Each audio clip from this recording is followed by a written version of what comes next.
Bismillahirrahmanirrahim. Assalamualaikum warahmatullahi wabarakatuh.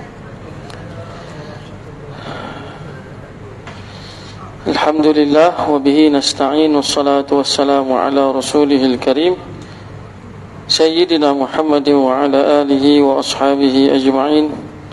Subhanaka la ilma lana illa ma 'allamtana innaka antal alimul hakim. Wala hawla wala quwwata illa billah al-aliyyil azim. Amma ba'd. Alhamdulillah, kita panjatkan syukur pada Allah Subhanahu wa taala atas limpah rahmatnya dapat kita bersama-sama pada waktu ini. Moga-moga Allah Subhanahu wa taala sentiasa merahmati pertemuan kita insya-Allah. Muslimin yang dirahmati Allah Subhanahu wa taala, Allah Ta'ala mencipta kita ni dengan satu tujuan lah.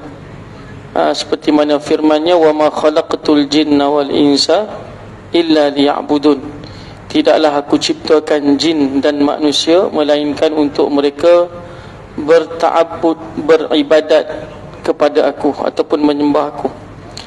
Jadi ketika mana kita beribadat kepada Allah Subhanahu wa taala, maka di sana Allah Subhanahu wa taala menjanjikan kepada hamba yang beribadat kepadanya itu akan syurga lah. Tuhan janjikan syurga buat kita kerana kita beribadat kepadanya.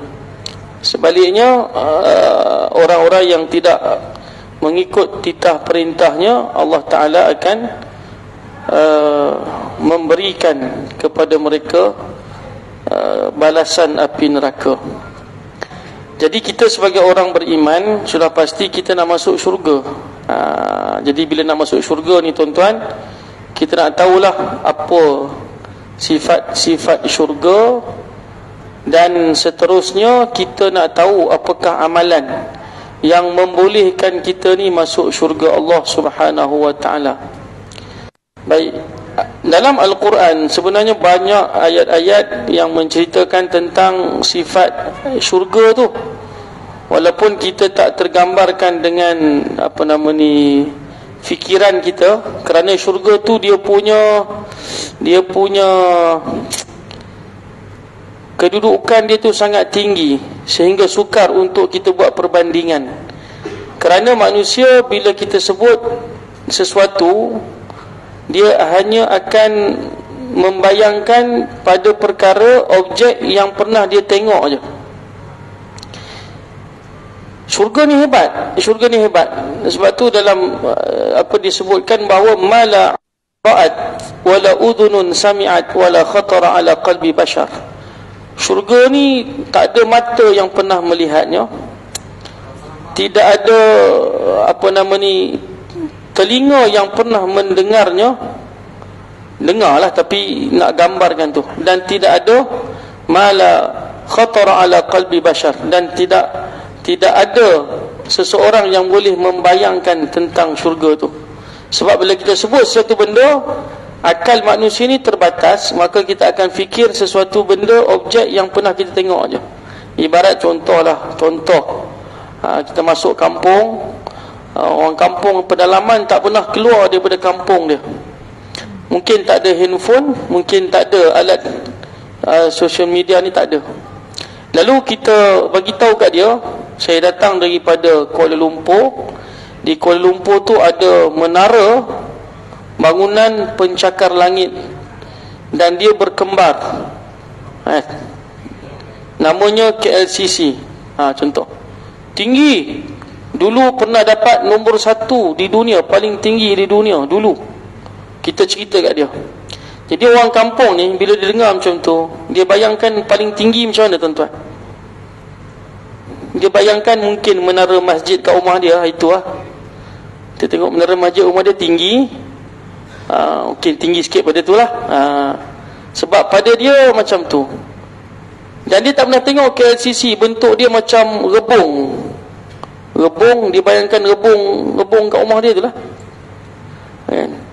Jadi manusia ni dia hanya membayangkan sesuatu yang pernah dia tengok sahaja, ataupun mungkin benda yang pernah dia rasa. Dia pernah makan buah tembikai paling manis, dan dia tak pernah makan buah durian. Kita kata buah durian ni sedap, kan, kuning, sedap, lembut isi dia. Dia hanya bayangkan, oh mungkin macam tembikai kot sedap dia. Sebab apa? Sebab dia hanya pernah merasa buah tembikai. Sedap dia tu paling tinggi, dia kata paling hebat, paling sedap buah ni buah tembikai. Itu yang pernah dia makan pun. Jadi dia tak boleh nak bayangkan sedapnya buah durian. Kenapa? Kerana dia tak pernah makan buah durian. Ibarat syurga. Kita sebut bahawa syurga ni begini. Bidadarinya kalau minum air, dalam hadis Nabi sebut, nampak air tu lalu di kerongkong dia. Tak boleh bayang. Dia kata tu macam hantu tu. Sebab dia pernah tengok hantu kan, yang minum air nampak ke dalam ni kan. Dalam kitab karangan Ibnul Qayyim, apa kitab namanya? Hadil Arwah ila Biladil Afrah, kitab yang menceritakan tentang syurga. Disebutkan oleh Ibnul Qayyim bahawa andai kata kasut bidadari jatuh ke muka bumi ni, pingsan habis manusia kat bumi ni. Sebab keindahan kasut bau. Kita pingsan juga kalau kasut manusia kan. Jadi dia tak boleh nak bayang macam mana boleh pingsan. Kita kata bidadari tu cantiklah bidadari ni, ya Allah. Dia kata paling cantik manusia dia pernah tengok, mungkin ratu cantik lah. Mungkin ratu cantik. Dan ratu cantik ni banyak, setiap negara ada ratu cantik, dia kata. Tengok semua cantik-cantik. Jadi tak tahu mana satu yang paling cantik. Sebab cantik manusia ni dia subjektif. Tapi Allah Ta'ala ciptakan bidadari itu cantik. Maka nak bagi tahu bahawa akal kita ni terbatas. Kita hanya membayangkan sesuatu objek yang pernah kita tengok aja. Sebenarnya syurga lebih daripada itu. Lebih daripada itu. Saya cadangkan tuan-tuan balik nanti, tuan-tuan buka Al-Quran. Yang adik-adik tahfiz tak apalah, daripada apa dah. Tuan-tuan buka surah Al-Insan. Surah Al-Insan ya. Nanti tuan-tuan tengok dekat situ bagaimana Allah Subhanahu wa ta'ala menceritakan tentang sifat-sifat syurga. Banyak dalam ayat ni sifat-sifat syurga. Selepas surah Al-Insan, ada satu surah namanya surah Al-Mursalat. Di situ banyak diceritakan tentang sifat-sifat neraka. Jadi tuan-tuan buat perbandingan antara dua surah ni untuk kita menghayati sejenak tentang syurga dan kita menghayati sejenak tentang neraka. Walaupun dalam surah Al-Insan ada disebutkan tentang neraka, tapi tidak sebanyak tentang syurga. Dalam surah Al-Mursalat ada disebutkan cerita tentang syurga, tapi tidak sebanyak yang disebutkan tentang neraka. Bila tuan-tuan baca, tuan-tuan buat perbandingan, tuan-tuan akan dapati bahawa insya-Allah kita punya hati akan semakin bersemangat untuk melaksanakan ibadat kepada Allah, untuk mendapat syurga yang dijanjikan dan jauh diri daripada api neraka yang disebutkan. Jadi setiap kita ni nakkan syurga. Baik itu orang yang paling akhir masuk syurga, kata Nabi SAW, hadis riwayat Imam Muslim, dia punya syurga tu sebesar dunia dan 10 kali lipat ganda. Paling last. Jadi paling last pun dah okey dah tuan. Sebab itulah ganjaran syurga. Kita surau An-Nur ni pun kita pusing tak habis lagi tuan. Yang penting kita masuk, kalau kita, saya biasa masuk pintu sana, terus datang sini. Pintu sana dulu sekali Ramadan tahun berapa tahun mula-mula siap dulu. Nak kata luasnya surau ni, kalau Masjid Shah Alam yang luas tu, kita masuk satu pintu je, kita masuk. Pintu lain tu malas dah kan nak masuk, sebab luas. Bayangkan syurga untuk orang yang paling akhir sekali, paling last, dikeluarkan daripada api neraka paling akhir, kemudian dimandikan, dicuci oleh Allah Ta'ala, kemudian dimasukkan ke dalam syurga paling akhir. Orang lain dah semua dah bernikmat-nikmat, dah bersukaria, dia paling akhir. Kata Nabi SAW, syurga dia punya saiz sebesar 10 kali lipat ganda dunia ni. Bukan Malaysia tuan-tuan, dunia. Malaysia pun pusing tak habis. Ramai kalangan kita tak pernah pergi pun pulau perhentian ni. Asal nak pergi je Tengkujuh, asal nak pergi je kan musim hujan. Nak bagi tahu betapa luasnya syurga. Baik, itu sifat syurga yang tak boleh nak digambarkan, cuma diceritakan oleh Allah Subhanahu Wa Taala supaya kita ni meleleh alio. Nak masuk syurga lah kan. Takkan tak meleleh alio, maksud takkan tak teringin nak masuk syurga kan. Ada orang cerita rumah banglo tu, datuk tu besar banglo dia, seronok lah, nanti hujung minggu ni dia ajak pergi. Kita pun rasa tak sabar-sabar nak pergi tengok kan. Bukan boleh dapat duduk tidur situ pun, tapi nak pergi tengok je. Syurga takkan kita tak teringin nak masuk. Itu ibaratnya. Baik tuan-tuan yang dirahmati Allah Subhanahu Wa Taala. Bila mana kita nak masuk syurga, mesti ada amalan yang boleh membawa kita ke syurga tu. Apa amalan yang boleh bawa kita ke syurga? Banyak. Sekarang ni tuan-tuan duduk di masjid ni, niat i'tikaf, nawaitul i'tikaf fi hadzal masjid, walaupun ni surau tapi masjid lah tuan-tuan. Bahasa Arab sebut masjid, orang Melayu sebut surau. Nawaitu al-i'tikaf fi hadzal masjid lillahi ta'ala. Pada mazhab Syafi'i, dengan kita melintas masuk nak pergi tandas pun kita niat i'tikaf, kita dapat pahala i'tikaf. Sekarang ni tuan-tuan bukan kata niat nak masuk pergi buang air kecil je. Tuan-tuan masuk berzikir, tadi solat tahiyatul masjid, lepas tu tuan-tuan sambung dengan selawat, berdoa kepada Allah Ta'ala, tuan-tuan berzikir sambil kita berkongsi tentang Al-Quran dan juga hadis Nabi SAW ni, maknanya pahala kita berganda-ganda. Ini pun akan jadi insya-Allah salah satu daripada orang kata apa, habuan-habuan untuk kita masuk ke dalam syurga Allah Ta'ala insya-Allah. Tapi di sana ada orang tanya kita, macam payahlah nak datang awal ke surau masjid ni tuan-tuan. Aku kerja sekejap lagi keluar, lepas tu sekejap lagi nak makan, sekejap lagi nak, jadi datang lambat sikit lah. Dia kata, ada tak amalan yang mudah untuk aku ni boleh masuk syurga? Dia nak mudah. Kita ni semua mudah je tuan-tuan. Kalau belajar tajwid mudah, insya-Allah ramai peserta. Dia buat iklan belajar tajwid dalam kurungan mudah. Dia seronok lah. Tapi kalau sebut tajwid susah, ini tak masuk lah tuan. Belajar bahasa Arab mudah, ramailah akan join. Tapi sebut je bahasa Arab, dia tak nak join. Kena ada mudah tu, kena ada. Jadi dalam amalan pun sama juga kan.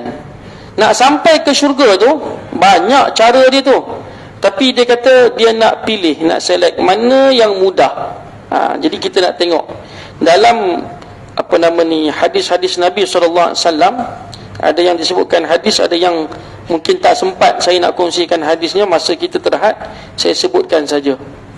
Amalan-amalan yang boleh yang membolehkan kita masuk syurga yang hebat tadi ni dengan cara yang mudah.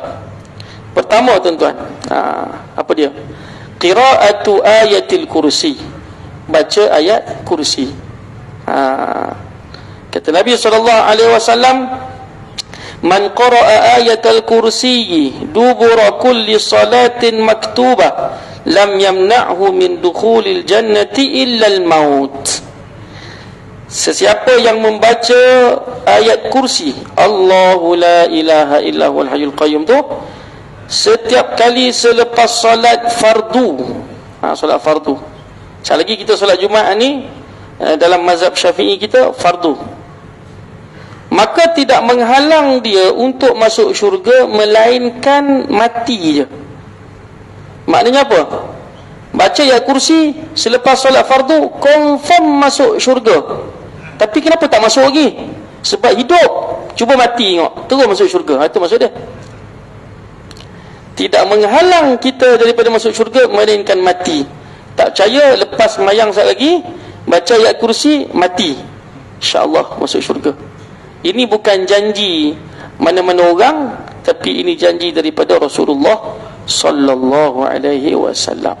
Janji Nabi ni tuan-tuan. Nabi ni wa ma yantiqu anil hawa. Nabi tak cakap ikut hawa nafsu. In huwa illa wahyun yuha, melainkan wahyu yang telah Allah sampaikan. Jadi bila macam tu, betul lah. Inna wa'dallahi haqqun, kata Allah, Sesungguhnya janji Allah Ta'ala itu benar. Benar ya, benar.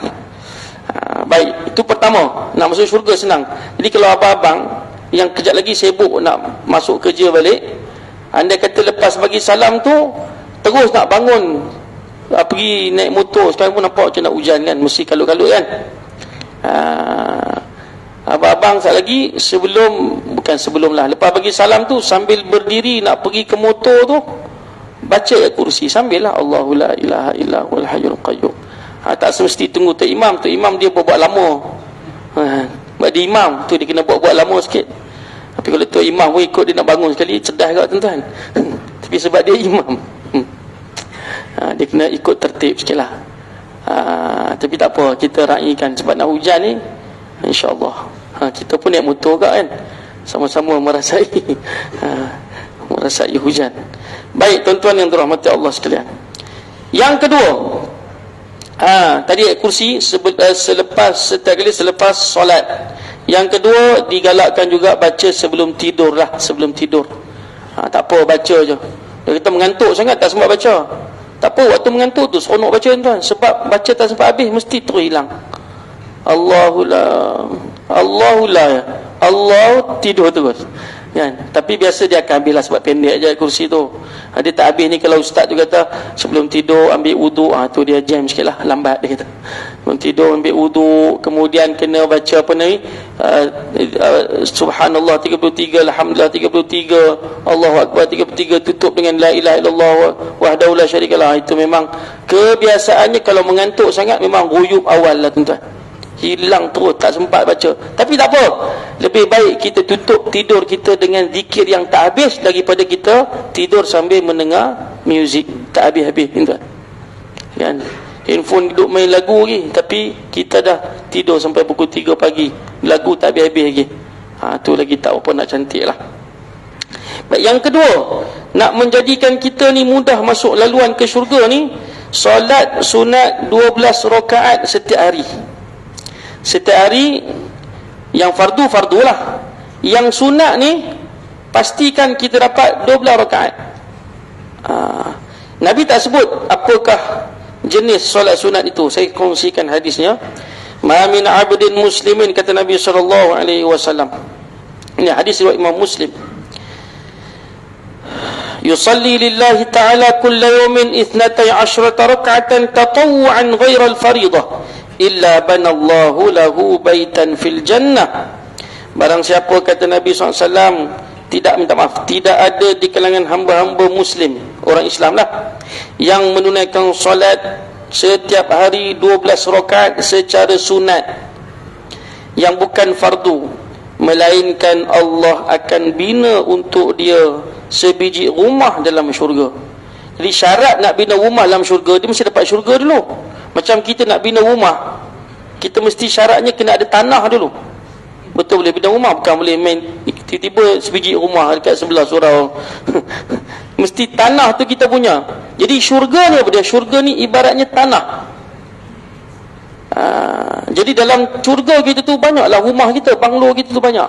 Sebab tu hadis Nabi sallallahu alaihi wasallam, sesiapa yang menyebutkan la haula wala quwwata illa billah sekali je, sekali sebut satu banglo dalam syurga, la haula wala quwwata illa billah, sambil kita buat kerja kan, la haula wala quwwata illa billah, la haula wala quwwata illa billah. Oh, dapat sebiji banglo tuan-tuan. Bukan banglo cikai-cikai kat dunia ni. Kat dunia ni kita banglo kita kalau banyak pun tak duduk tuan-tuan. Saya kenal seorang hamba Allah ni, rumah dia sampai 3-4 biji, dia duduk yang sebiji je. Yang besar-besar yang lain tu dia buat homestay, yang ada kolam ni semua orang lain yang duduk. Kadang-kadang bibi dia duduk, bibi dia lah yang mendapat nikmat-nikmat kebangloan tu. Bibi dia lah yang seronok. Tuan tak ada, off CCTV, terjun kolam kan tuan. Lepas tu naik balik, on balik CCTV. Contoh nak bagi tahu, kata syurga punya banglo. Baik, jadi 12 rakaat. Cuma 12 rakaat ni ada orang tanya, apa dia, macam mana nak dapatkan? Tuan-tuan buatlah duha 2 rakaat, entah 2. Sekali lagi orang azan Jumaat kan, azan zuhur, kita mazhab Syafi'i, zuhur tu adalah Jumaat, Jumaat adalah zuhur. Qabliyah 2 rakaat. dapatlah 4 kan. Apa lagi, pagi tadi subuh, sebelum subuh 2 rakaat dah 6 dah kan. Kita ambil lah secara pukal, apa juga solat sunat 12 rakaat. Tapi kalau nak dapatkan secara cantik, tuan-tuan buat solat sunat rawatib lah. Jadi kalau duha tu sebagai ekstra, kemudian mungkin malam ni tuan-tuan buat lepas isyak, dapatlah kita panggil apa, witir ekstra. So jadi mungkin jadi 15 rakaat satu hari, 15 rakaat sunat, dah lebih dah daripada 12. Jadi tuan-tuan buat qabliyah, ba'diyah, qabliyah, ba'diyah, campur-campur. Tak kira lah yang muakkad ke tak muakkad ke, asalkan qabliyah dan ba'diyah campur semua sekali, lebih daripada 12 rakaat tuan-tuan. Jadi itulah cara mudah untuk masuk syurga. Yang berikutnya, saya tak sempat nak habiskan semua, tapi saya nak kongsikan. Saya cuba lompat dulu, kalau sempat kita betah balik. Yang berikutnya, tuan-tuan yang dirahmati Allah Subhanahu wa taala, yang mudah. Imatatul adha 'anit tariq. Kita membuang sebarang benda yang menyakitkan daripada jalanan. Ini selalu yang dapat pahala ni abang-abang food panda, grab food ni, dia orang naik motor, ada kadang-kadang bukan pokok lah, ranting jatuh, dia berhenti, dia tarik ranting tu. Itu pahala dekat dia ni. Nampak dia macam food panda ni macam biasa-biasa, tapi ruang pahala dia tu banyak tuan. Dia jumpa orang, Assalamualaikum, Assalamualaikum tu pahala besar lah.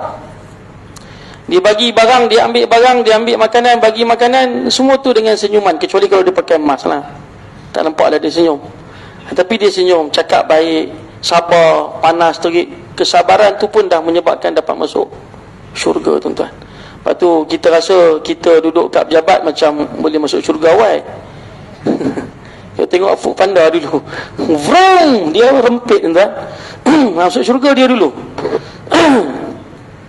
Pergi mana-mana, nampak masjid, azan, berhenti semayang. Dia boleh semayang jemaah masjid, surau. Kita sibuk kat pejabat ni, kononnya, jemaah pun payah kan, sibuk ni, I'm busy. Cakap Inggeris tu kira hebat. Cakap Inggeris tu kira member pun tak boleh kacau lah tuan. Dia level bahasa Inggeris tu kan. Tapi mereka yang kita nampak lekeh tu, nampak macam lekeh, tapi mana tahu mereka punya martabat di sisi Allah Ta'ala tu tinggi. Jadi tuan-tuan yang dirahmati Allah, kata Nabi SAW, laqad ra'aitu rajulan yataqallabu fil jannati fi syajaratin qata'aha min zahri at-tariqi kanat tu'dhi an-nas. Aku telah melihat, kata Nabi SAW, ini hadis riwayat Imam Muslim, hadis sahih. Saja nak bagi tahu tuan-tuan, riwayat Muslim ni nak bagi betul-betul kukuh ni kan. Aku telah melihat, bukan kata hadis riwayat lain tak sahih, tidak, sahih juga, tapi bila sebut Muslim, Bukhari tu dia punya riwayat cerita tu payah nak gugat.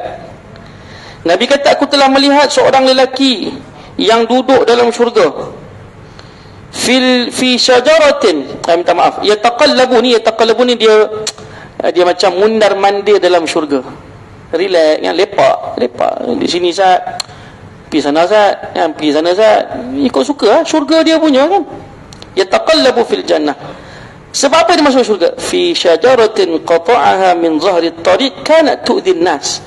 Sebab ada satu dahan pokok tu masa dekat dunia dulu menghalang ataupun menyakiti manusia. Dia potong dahan tu supaya hilang manusia punya rasa sakit.